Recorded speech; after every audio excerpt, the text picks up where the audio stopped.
seterusnya ini kita perlukan bantuan warga Kelang untuk nyanyikan chorus lagu ini. Boleh tak? Baik, korang mudah je. 3 huruf saja. F, Y, P. Boleh ke? Boleh ke? Boleh ke? Cantik.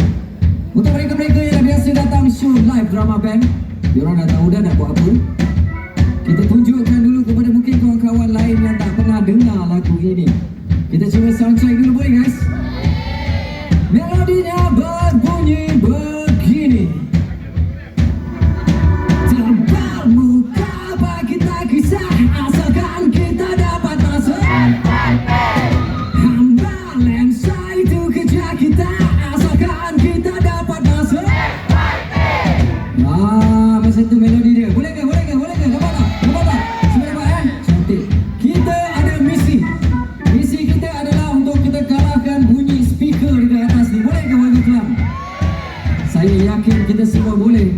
Kita cuba lagi sekali dengan misi untuk mengalahkan sound speaker dekat atas ni. Let's go everybody. Tebal muka bagi kita kisah, asalkan kita dapat masuk. Hamba lensa itu kerja kita, asalkan kita dapat masuk. Terbaik. Dan lagu ini berjudul FYP.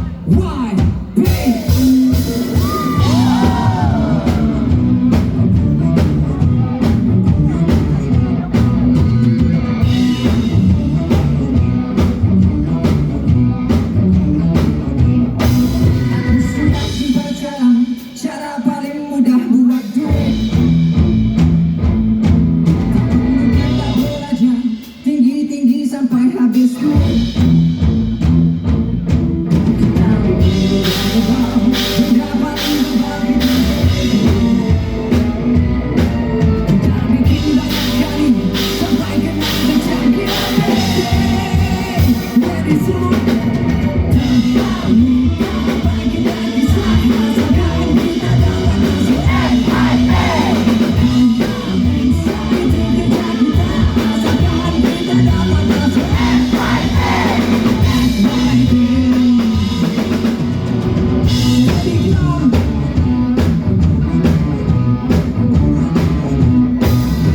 Sudah jumpa cara paling cepat untuk naik. Perlukan modal besar, asal saja bukan benda baik. Kita bikin berbau, mendapat berbagi. Kita bikin banyak kali sampai kena kecanggih. Tebal muka bagi kita kisah, asalkan kita dapat masuk. Lensa itu kerja kita, asalkan kita dapat masuk.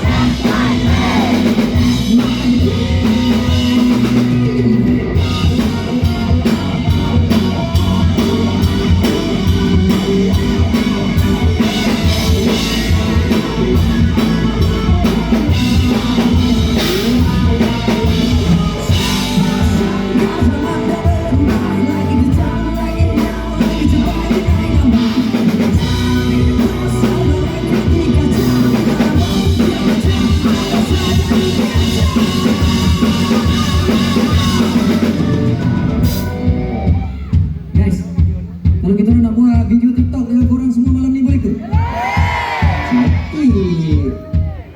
Cara yang sama, part FYP itu adalah part korang, tapi kali ni kita nyanyi sambil kita nyalakan flashlight handphone. Boleh tak? Boleh tak? Boleh tak? Boleh tak? Cuba nyalakan. Di belakang sana jangan ikut bateri, saya nampak awak. Nyalakan. Lagi. Situ pun. Lagi kiri saya, kanan korang. Cantik. Kasih cantik. Mantap. Suruh dulu. Nanti masa part korang nyanyi baru kita naikkan flashlight tu. Angkat tengok. Turun. Angkat, turun. Mantap, Gina. Kelang, are you guys ready?